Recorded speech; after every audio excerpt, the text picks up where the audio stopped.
Sa paglabas ng Kabanata 89 ng Record of Ragnarok, punong-puno ito ng mga flashback na tiyak na ikatutuwa natin.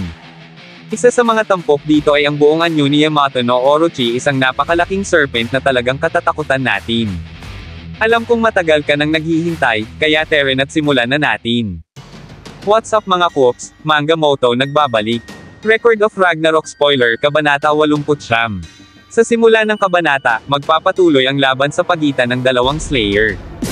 Isang epikong eksena ang sumalubong sa atin, kung saan direkta nang tumama ang sword slash sa katawan ng sword god na si Susanoo no Makoto. Pagkatapos ng matinding atake ni Soji, hindi nito mapigil ang mapangiti sa harap ng kanyang katunggali.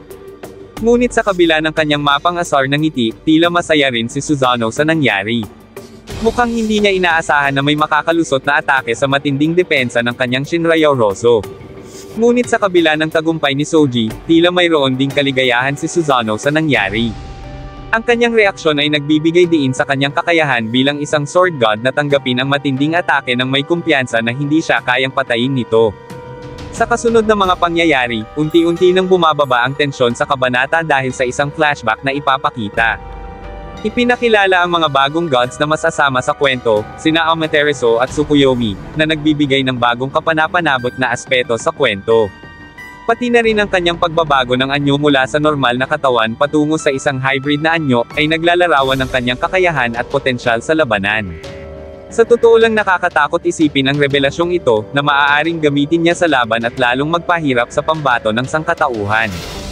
Ngunit kung natakot na tayo sa hybrid ni Susanoo ay higit pang nakakatakot ang pagpapakita ng wala ng buhay na katawan ni Yamato no Orochi.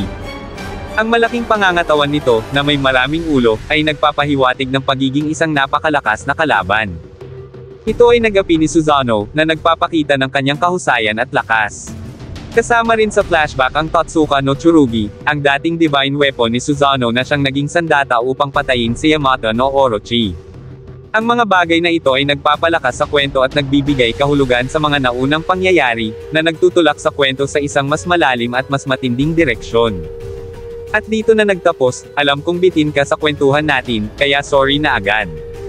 Kung mahilig ka sa Record of Ragnarok, like and follow our page para updated ka sa kwentuhan.